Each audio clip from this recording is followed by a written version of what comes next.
За сайн байцгаана уу? Энэ удаагийн хичээлээр та бүхэндээ вебсайтын тухай хүргэе. Бидний сайн мэдэх YouTube, Google, Facebook, Twitter гэх мэт маань өргөн хэрэглээний вебсайтууд юм. Вебсайт гэдэг маань интернетийн орчинд байрлах хоорондоо холбогдсон уялдаа бүхий хуудасуудын хэлбэр юм. За вебсайтыг HTML, CSS, JavaScript гэх мэт програмын хэллэгүүдээр бүтээгээс гадна тусгай зориултын веб бүтээгч програмуудаар бүтээх боломжтой. Вебсайтыг бүтээхдээ өөрөг зориулалтанд тулгуурлан мэдээллүүдэд цуглуулж, тухайн мэдээлэлд үндэслэн вебсайтыг бүтээдэг байгаа. Вебсайтыг ерөнхийд нь static, dynamic гэж ангилдаг байгаа. За интернет ашигласан гол зүйлүүдийн нэг бол вебсайт байгаа. Вебсайтаас гадна веб аппликейшнүүд, төрөл бүрийн хар үйлдэлтэй үйлчилгээнүүд байдаг. За вебсайтыг хийх гол үндсэн хэл бол HTML гэж өмнө дурдсан байгаа. Hypertext Markup Language гэсэн энэхүү хэлийг ойлгосноор вебсайтыг хэрхэн бүтэх үндсийг нь мэднэ гэсэн үг. За хэрвээ та вебсайт хийхэд төлөвлөсөн бол үйл ажиллагааныхаа чиглэлээр нийцүүлэн загвар дизайн темплеттэй маш тохиромжтой хэлбэрийг сонгох хэрэгтэй.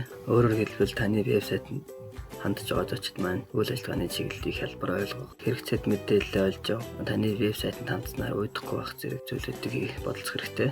За таны хийж гүйцэтгэсэн вебсайт бэлэн болсон бол вебсайтанд хандах өөрийн гэсэн нэр авах хэрэгтэй. За үүний тулд өөрийн сонгосон нэрээ чек буюу шалгадаг сайтанд хийж шалгаж үзнэ.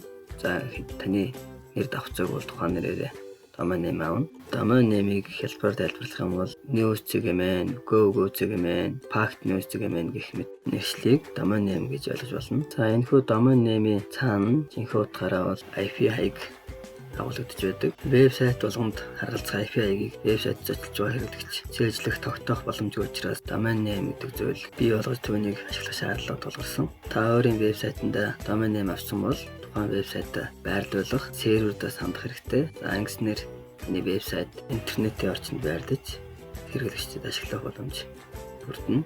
За өнөөдрийн хичээлээр та бүхэндээ вебсайтын ойлголтыг хүргэлээ.